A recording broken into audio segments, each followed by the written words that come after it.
I'm delighted to be joined by Joe Lindsley once again on the channel. I know he is a favorite of some of you, and some of you find his views combative and challenging, but that's what it's all about, and that's what we're here for, to push you out of your comfort zones, because actually that is the essential thing, to protect and to reinvigorate our democracies, to push people into listening to views they may not necessarily find comfortable. And we're speaking about this when all sorts of things are happening. We're not going to be able to focus on anything.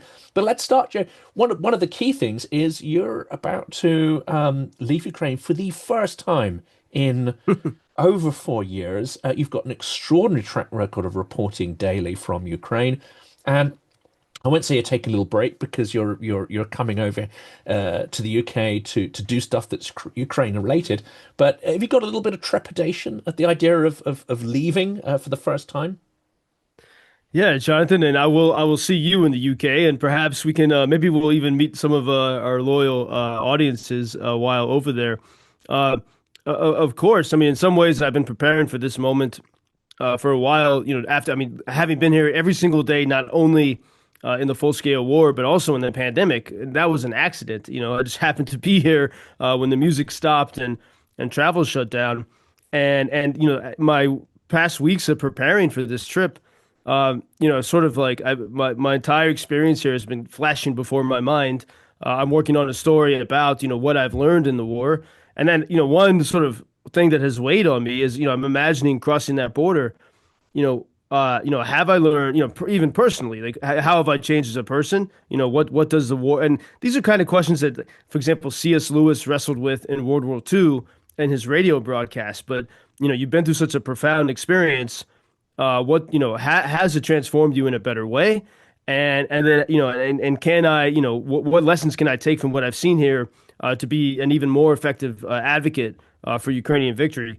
And so it's a sense of I haven't seen the outside world. It is very bizarre. I think part of that, and I think that that's why I have a deep perspective about what's happening here, because I've stuck with it, and I didn't give myself that escape hatch that, oh, whenever it gets too stressful, I'm going to step out for a while. I haven't done that. And so I think I can feel what it's like to have been here. Yeah, there's a lot. I'm sure I'll have a different perspective when I meet you in London at a pub over a pint to say what it was like to cross that border. But it's yeah, it's time, and we've built our Under Fire News team. If you go to underfirenews.substack.com, the team is functioning, so I can leave, and our operations will still continue, and our reporting will still continue. So on that score, I feel good. But it's yeah, it's to so much of my identity has become being here in Ukraine. And the last thing I'll say on this, every American and Brit and other Europeans I know, when they leave Ukraine, they're sad, and they're very happy when they come back. And so I'll see if I experience the same feelings. But I'll tell you after I cross that border. Yes. We'll try to cushion the blow with some fine ales and stuff like that. So, we'll try to make it slightly more palatable. I think probably one of the things you'll notice is that actually things change, new buildings go up and whatever, but actually there is the sense of Europe still being half asleep, and you'll probably walk through London streets and think everyone's living their normal lives. They're going to work, they're going to pubs, they're going to restaurants, they're chatting, they're dressing up, and it'll feel a little bit dreamlike, as if everyone is sleepwalking. 'Cause that's the impression I have of being here, but immersed in the war, and having this impending sense that war is coming here. That's not something most people share. I think you may find the distance of that quite striking.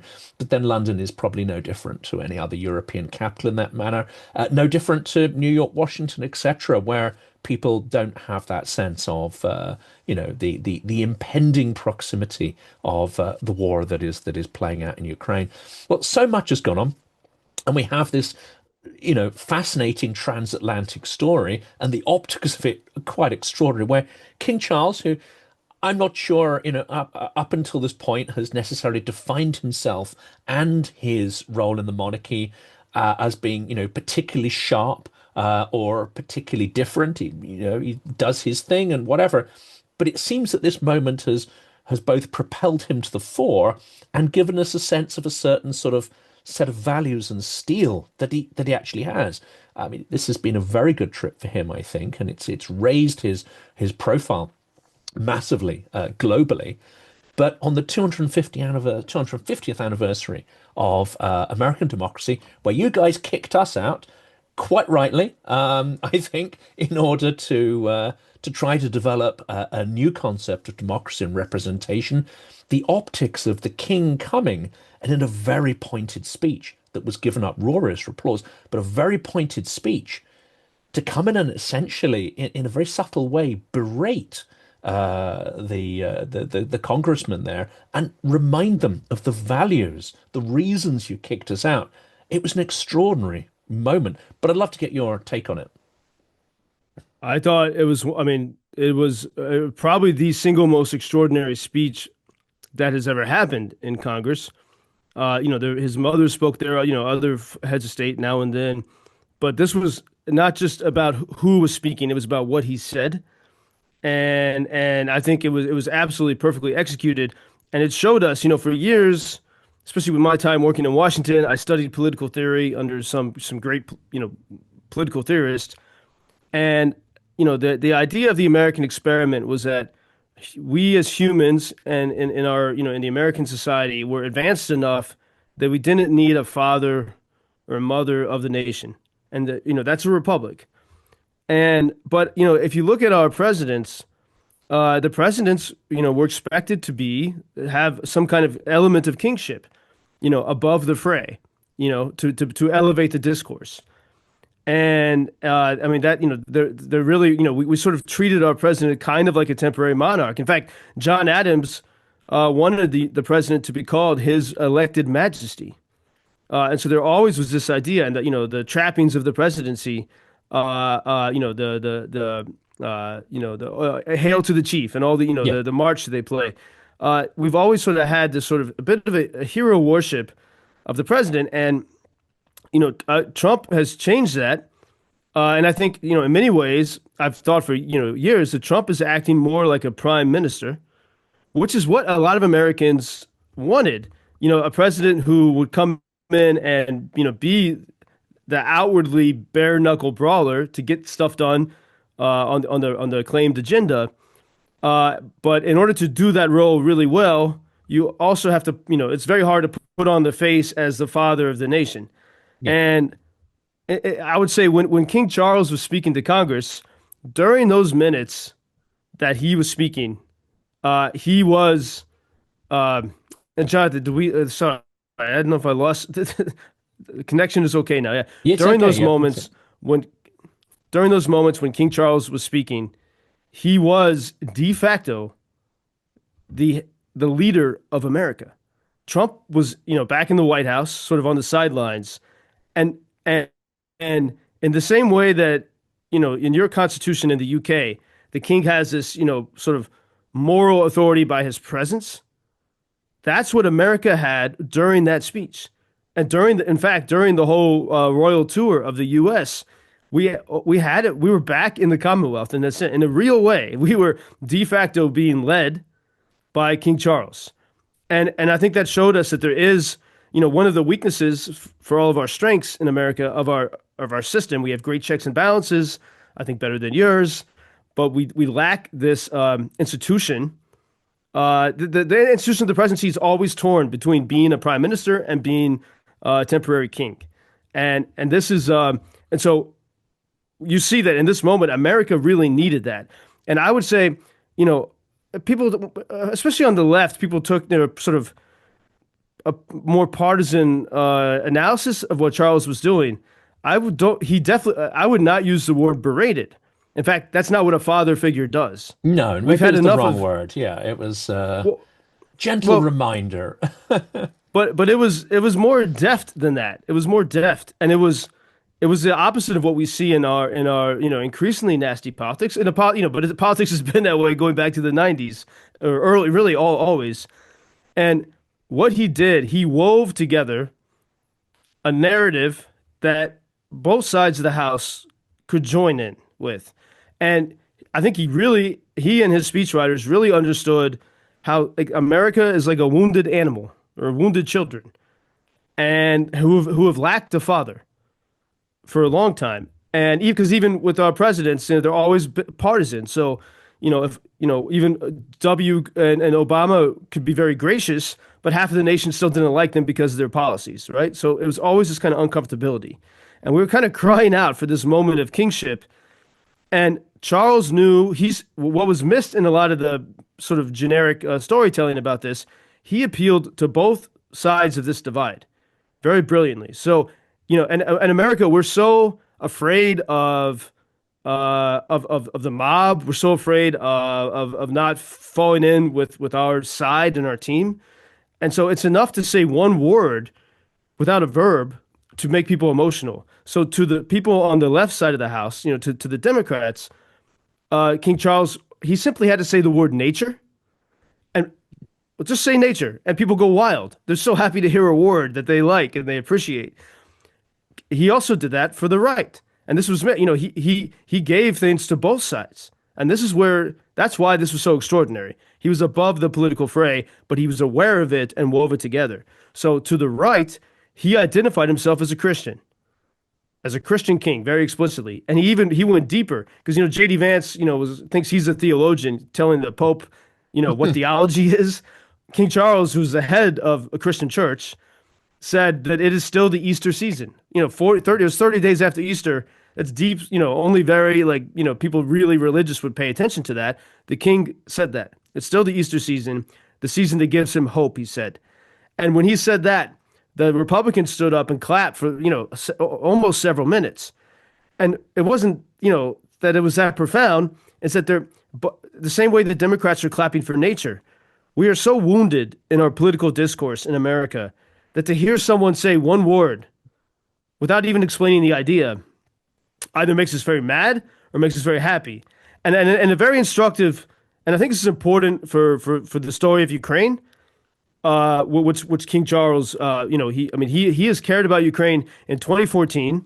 Yeah. He said Putin was acting like Hitler. He was one of the only voices as Prince Charles that was very clear that that Putin's actions against Crimea were very similar to Hitler in the 1930s. And he brought Ukraine into the center of this. But I think it's very instructive to look at what he did and how he did it to help us figure out how to talk, those of us who support Ukraine, how to talk to Americans, how to talk to Europeans, how to talk to those who don't quite get it yet. And, 1 week before the king's speech, his estranged son, Prince Harry, was here in Kyiv. I was at the same conference. And Prince Harry and King Charles showed the two opposite ways we can approach this. And Prince Harry chose what would get him popular points in the moment. He berated Trump. He tried to shame Trump. You have to remember, when you're doing that, you're not just, you might feel good, but you're not just shaming Trump. You're shaming anyone who likes him and respects him. You're shutting off the possibility of discourse. And it doesn't help. Prince Harry's father did the exact opposite. He was firm in his points. He used good humor, and he made these good causes, especially the cause of Ukrainian victory, something that people would want to join in. And the best example of where his rhetoric was, I think, Ciceronian and just absolutely exquisite, was on this point about nature, which has long been a concern, close to the heart of King Charles. And when he first mentioned nature, you have the optics there in the Congress where you have Mike Johnson, the speaker, behind the king, above and behind, and you have JD Vance, the VP, in his capacity as president of the Senate. And so you could see their reaction to everything. And when King Charles, he just mentioned the word nature, and the Democrats, of course, they hear their favorite word, a word that feels good to them, so they start applauding. And JD Vance doesn't applaud. He doesn't applaud for nature. And Mike Johnson starts to stand up, and in my interpretation of that moment, he almost felt like he was, JD Vance was there in persona Trumpy, as I say. He was there as a representative of Trump. And Mike Johnson was almost thinking, "Uh-oh, if I clap for nature, am I crossing the line? Am I gonna get horsewhipped for this?" And but Mike Johnson went, it was ridiculous in a way, but then, he Yes. found this kind of courage and he stood up and clapped for nature.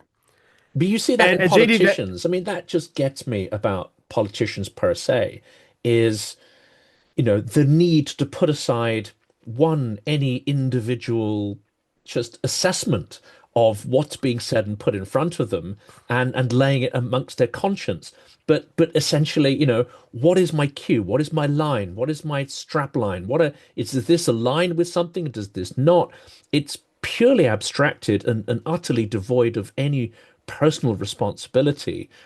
We see it in the UK. We recently saw it where Zach Polanski, the leader of the Greens, who'd been gaining ground, said some pretty appalling things, such as, "Well, I haven't seen Putin, erase anyone like Israel's been erasing in Gaza." And it's like, really? I mean, what's been going on for the last 4 or 5 years?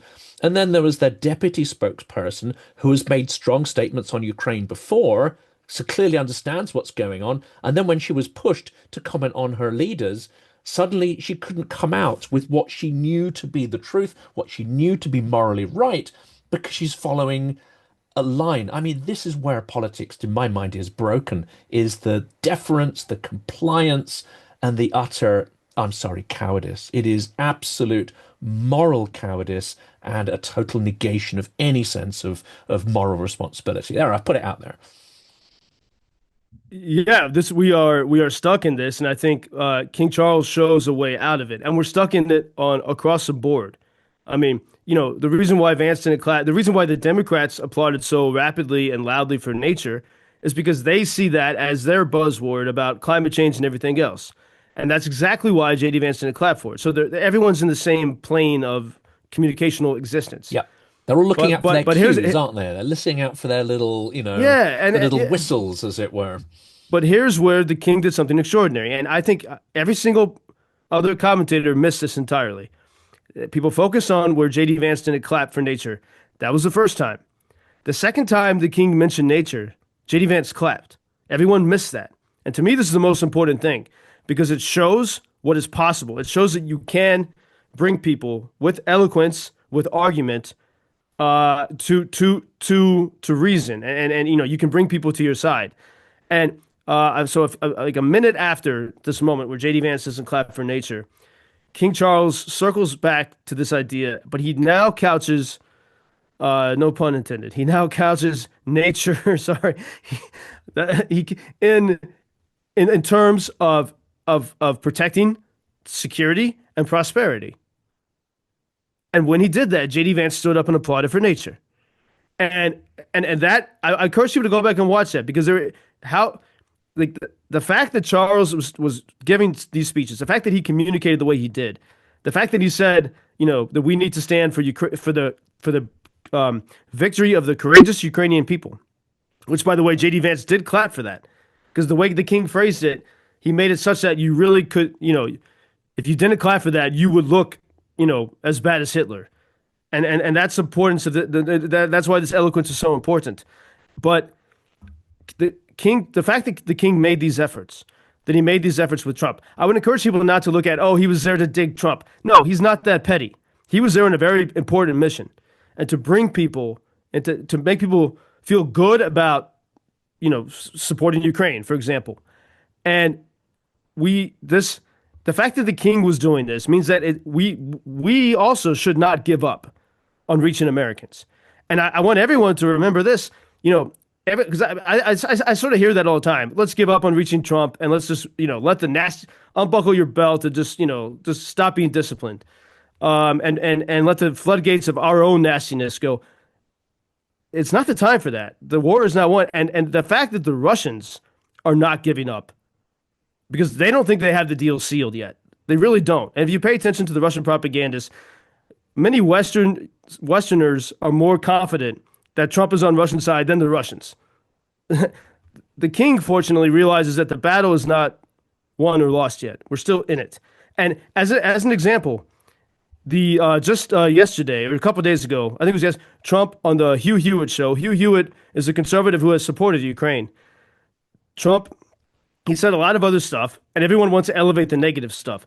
I want to elevate, like the king did, the positive stuff, which shows us where there's a chance. And Trump said he likes Zelensky. By the way, he said that always. He's always said he likes him, except for that one Oval Office meeting. And then he said, Ukrainians know how to fight. And this is important because He's not up said that until before. That's a new statement. he's praised their bravery, Jonathan, but not their competence. And now we have the competence. And so when I saw that, what is the first thing I do? I immediately go to look on X, Alexander Dugin and Kirill Dmitriev.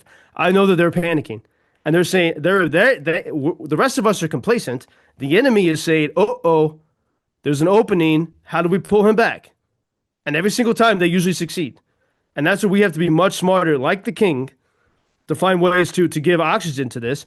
And there was another good development today where the United States announced the Trump administration said that they are going to agree to sell long-range munitions to Ukraine, the Joint Direct Attack Munition, extended range. It's a sale, of course, but this is everything Europe can pay, and we're starting to see some good moments. The key things I would say, I mean, this is a new JDAMs, class of weapon that has not been sold before. That really got my attention because it's like, with what's going on in the Middle East, I'm surprised that anything is being sanctioned at all because the Middle East is becoming a sort of black hole for munitions supplies. It's attriting huge amounts of American stock. So the fact they're saying that we'll sell some of these things at all and in these circumstances is kind of curious.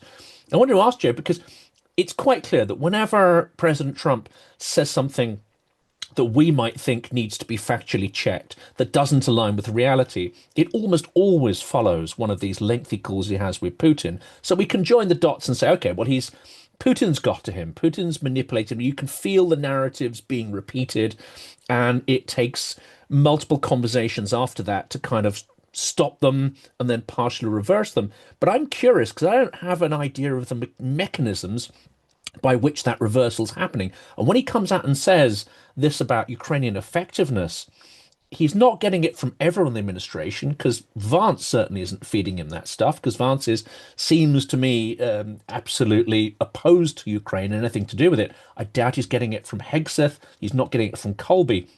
This triumvirate are almost ideologically opposed to any support for Ukraine. And, so where are these positive narratives coming and how do they get the ear of Trump to sort of feed them in? Well, I mean, this is like, if we just look at the events of the past weeks, I mean, before the king's visit, all the media was saying, Sir Keir Starmer is sending the king to repair the relationship, to make the case for Ukraine. But it seems like we have very short-term memory. We just told the king, by all accounts, had a great visit. Trump really praised him. Maybe some of that is working. And, and the same way that we, on our side, in the free West, when we see, Trump has a call on Putin and then we see Trump doing, some pro-Russian things, the same thing happens on the opposite side. Trump meets with the king, someone who he does truly respect, someone who can articulate why Ukraine matters, I think, better than any leader outside of Ukraine. I mean, it's going back to 2014. And so it's someone Trump really respects who can articulate the case. And then lo and behold, Trump starts to say some nice things right afterward. And he agrees to sell munitions that might not have otherwise been sold. And the Russians are saying exactly what we say after a Putin call. They're saying, oh, no. And so what we have to do very strategically. They're saying, who got to him? Who got to him and reversed all that investment? Yeah. And so, but the narrative is, oh, yeah, the king really stuck it to Trump.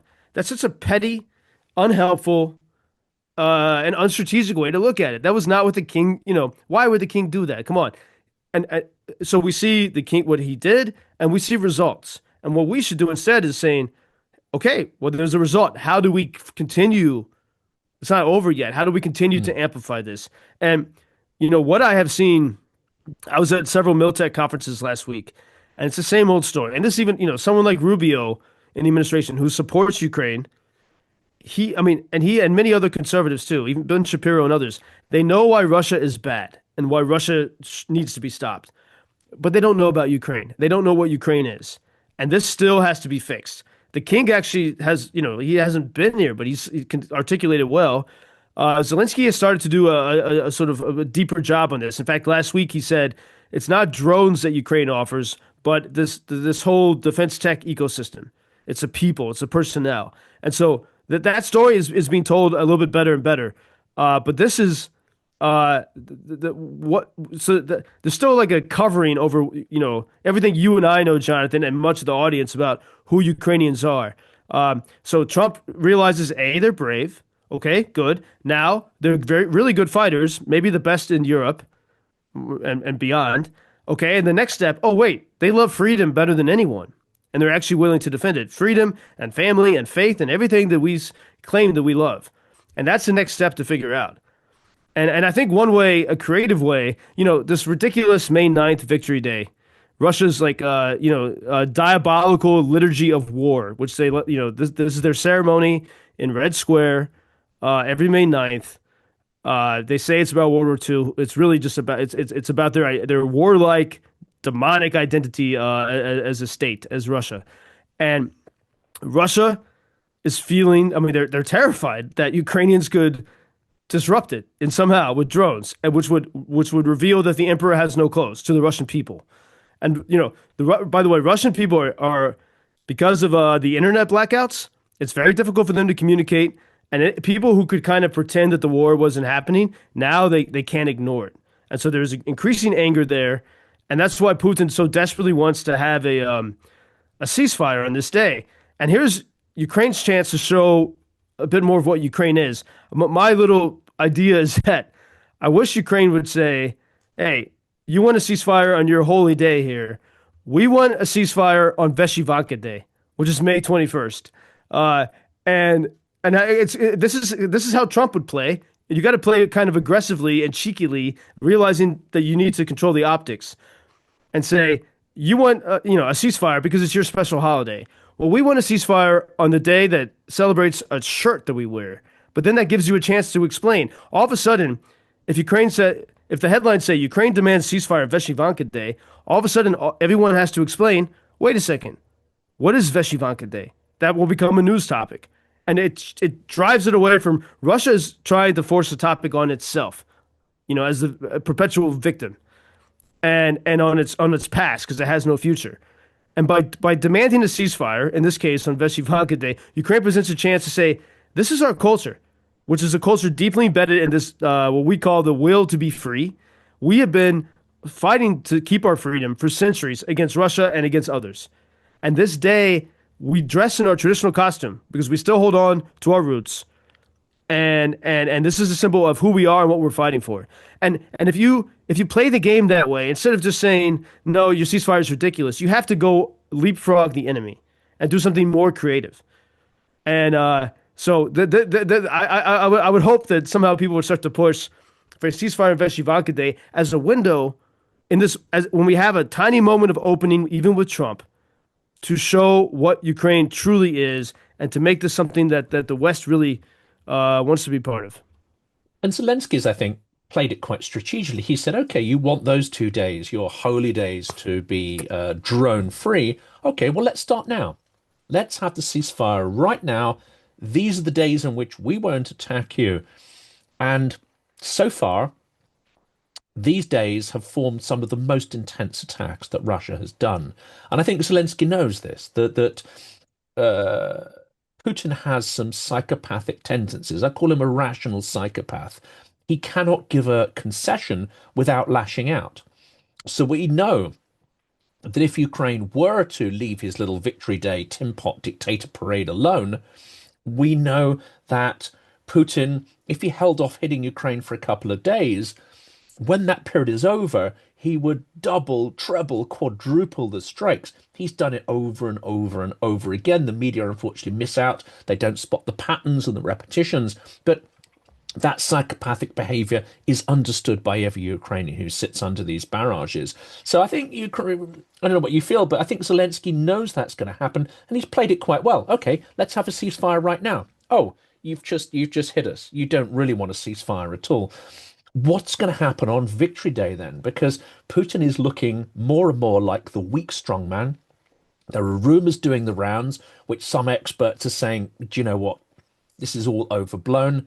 I suspect there's some intelligence psyops going on. I don't know which European intelligence service is trying to stir the pot, but I suspect that we're looking at at an intelligence product when we look at all these rumors of coups and whatever, especially when it points to Shoigu.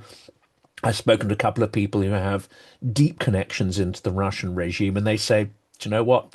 It doesn't feel like anything's going on. So where's all this stuff coming from? But clearly, Putin is a weak strongman if he cannot defend his capital and his cities from drones.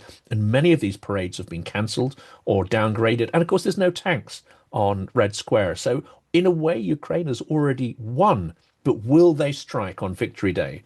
And will they hit strategic objectives, or are we going to see them go for the ultimate humiliation, which is drones over Red Square?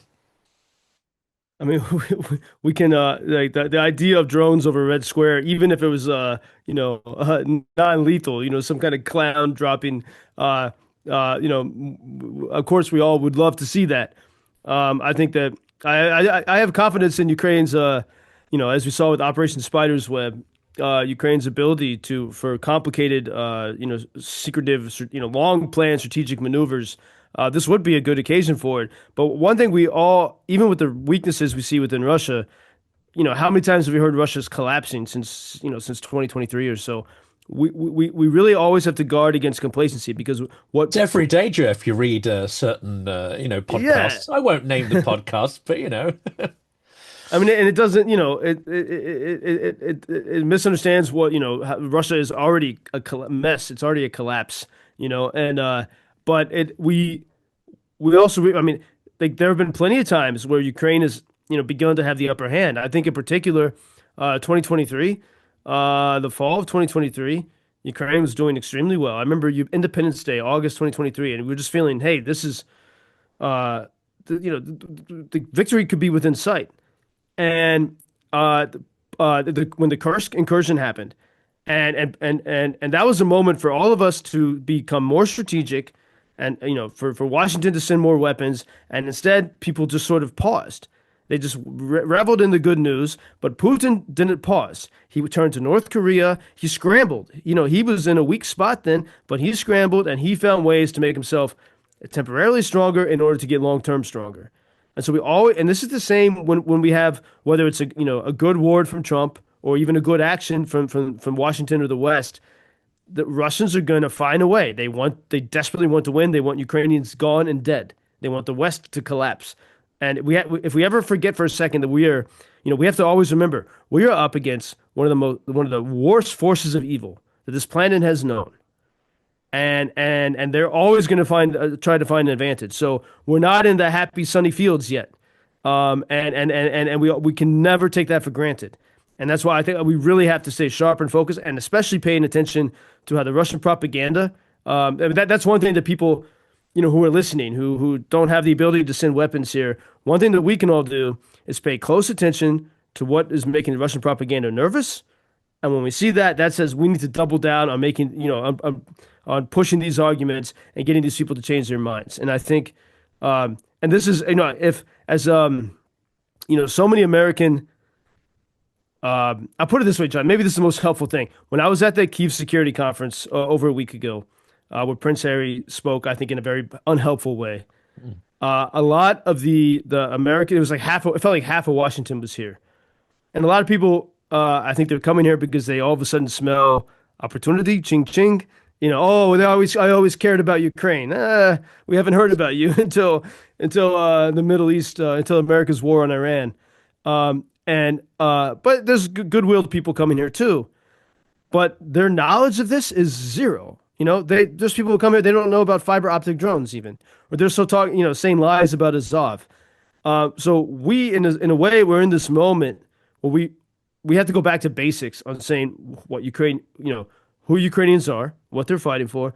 We don't have to explain very complicated things. We just have to get back to basics because unfortunately, people weren't awake with us in 2022, but now there's a chance. So let's try to open this up. And, I look at those optics from Armenia, which, there's a Russian base in Armenia, and you had European leaders and the Prime Minister of Canada, no one from America, in Armenia, the past days, Macron, people were singing the French national anthem everywhere Macron went in Armenia, a country that is so ready to get out of the Russian orbit.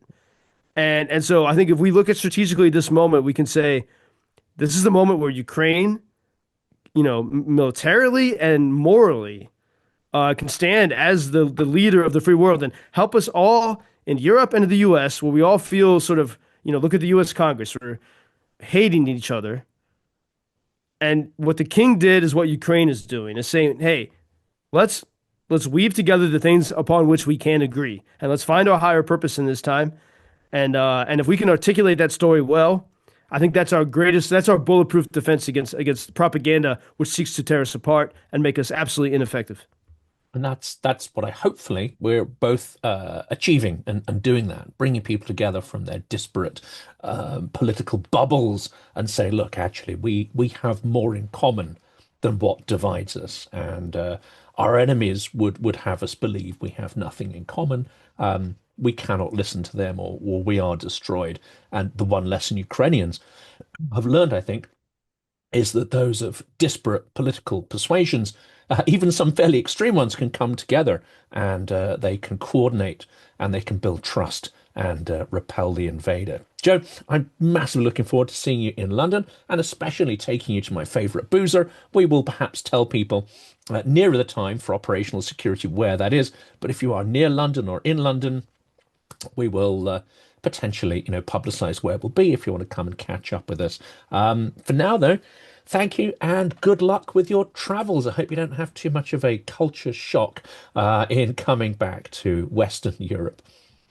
Jonathan, I look forward to it. You can always follow us at underfire.news. And thank you all, Jonathan, as always. And I look forward to raising a pint with you in good old London. Until then, do побачення. Thank you.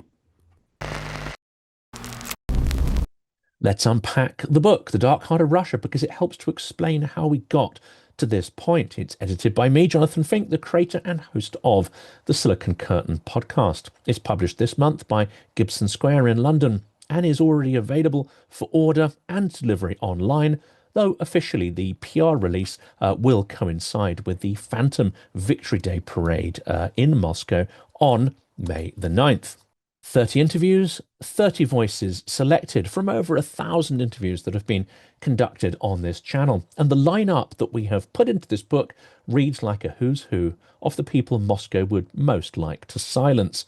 Bill Browder, Garry Kasparov, Fiona Hill, General David Petraeus, Peter Pomerantsev, Luke Harding, Mark Galeotti, Keir Giles, Anders Puck-Nielsen, Alexander Etkind, Yuri Felshtinsky, General Ben Hodges, and many, many more. And with a strong set of Ukrainian voices included, it could be no other way. Volodymyr Ermolenko, Alena Holoshka, Sasha Dozhik, Olga Takaryuk, and Alexander Romantsova, among several others.